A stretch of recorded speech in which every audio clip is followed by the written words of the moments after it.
I organized a rebellion against the professor in my political science class. This was about 10 plus years ago when I had returned to the local university to finish my bachelor's degree in political science. The preface. I was a non-traditional student, so I was a little older and a little more willing to question things.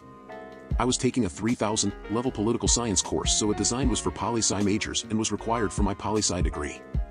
It was a fairly basic political science course, but the professor did some weird things. Specifically, there was a quiz every class over the assigned reading. These quizzes made up a significant part of the grade. But here's the tricky part: he seemed to be doing some sort of experiment with the wisdom of crowds. Point 1.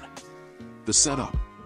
The correct answer for a quiz question was the answer that was given by the most students in the class, a plurality, whether it was based in fact or not. Whatever the most students said was the answer was the correct answer.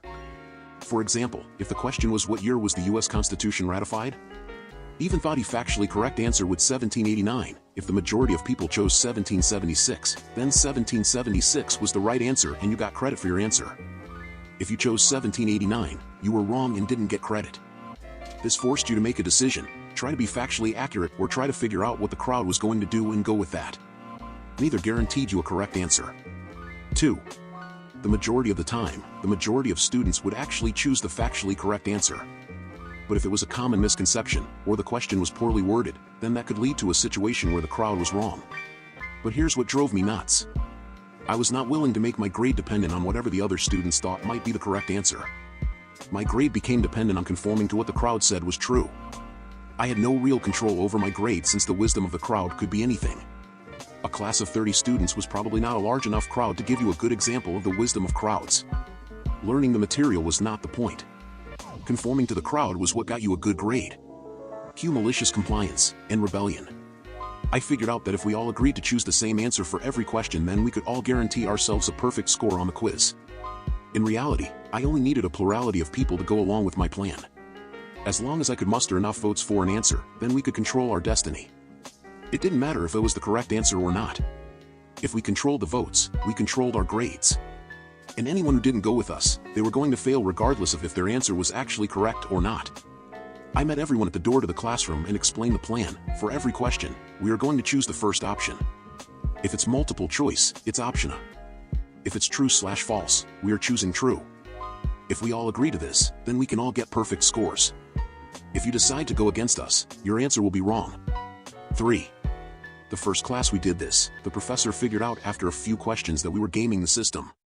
He had us redo the quiz and graded us on the factually correct answers. After the second class we did this, the professor changed the rules. There were 2 answers that would get you full points: the factually correct answer, and whatever answer the majority agreed upon. Results. In the end, I was okay with this arrangement. I could study and give the correct answer without being penalized for not conforming to the crowd thinking, or if I made the same mistake as the majority of people, then I still got credit for it and it was a good discussion point for the class.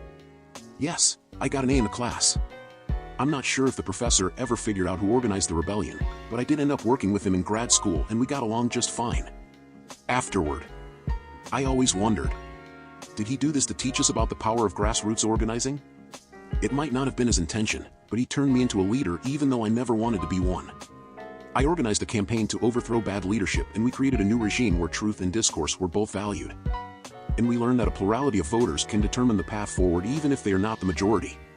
P.S. This whole scheme was flawed and subject to the tyranny of the majority. I'm not sure how he didn't see this. It seems pretty basic to me. 1. Or maybe he was trying to teach us about game theory. I never did figure that out. 2. And let's be honest, if you knew the right answer, trying to figure out what the majority of people would do was a losing proposition. You knew the answer, so trying to figure out how the majority of people could get a question wrong forced you to think opposite to W.